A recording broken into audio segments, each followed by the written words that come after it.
ആദ്യം ഒരു പഴമൊഴി നോക്കാം. Strike while the iron is hot. കാറ്റുള്ളപ്പോൾ തൂറ്റണം. Strike while the iron is hot അതിൻ്റെ അർത്ഥമാണ് കാറ്റുള്ളപ്പോൾ തൂറ്റണം. വിഗ്രഹിക്കുക.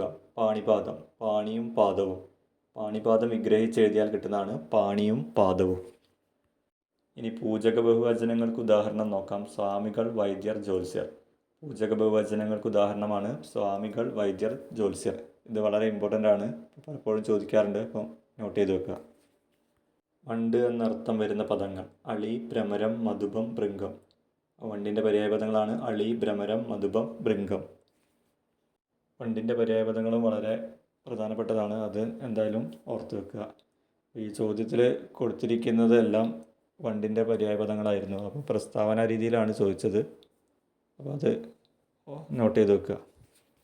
ഇനി തന്നിരിക്കുന്ന ഓപ്ഷനിൽ ശരിയായ പദം എടുത്തെഴുതാനാണ്. അപ്പം അനുഗ്രഹീതൻ എന്നുള്ളത് ഇങ്ങനെയാണ് ശരിയായ രീതിയിൽ എഴുതുക.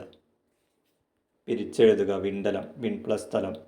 ഇത് വീണ്ടും ആവർത്തിച്ച് വന്നിരിക്കുകയാണ് ഈ ചോദ്യം. വിണ്ടലം, വിൺ പ്ലസ് സ്ഥലം. അപ്പോൾ തിരിച്ചും ചോദിക്കാറുണ്ട്, ചേർത്തെഴുതുക. വിൺ പ്ലസ് സ്ഥലം, വിണ്ടലം. അപ്പോൾ ഇത് എന്തായാലും ഓർത്ത് വെക്കുക. ചേർത്തെഴുതുക. കൽ പ്ലസ് മതിൽ, കന്മതിൽ.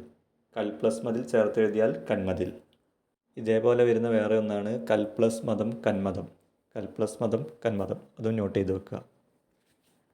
ഇനിയൊരു ശൈലിയാണ്, ഇതും ആവർത്തിച്ച് വരുന്നതാണ്. ഏട്ടിലെ പശു, പ്രയോജനമില്ലാത്ത വസ്തു. ഏട്ടിലെ പശു എന്ന് പറഞ്ഞാൽ പ്രയോജനമില്ലാത്ത വസ്തു എന്നാണ് അർത്ഥം. വിപരീത പദം. ഉന്മീലനം, നിമീലനം. ഉന്മീലനത്തിൻ്റെ വിപരീത പദമാണ് നിമീലനം. അറിയാൻ ആഗ്രഹിക്കുന്ന ആളുടെ ഒറ്റപ്പദം ജിജ്ഞാസു. അറിയാൻ ആഗ്രഹിക്കുന്ന ആളുടെ ഒറ്റപ്പദമാണ് ജിജ്ഞാസു. ഇനി അടുത്ത PYQ ചോദ്യങ്ങൾ നോക്കാം.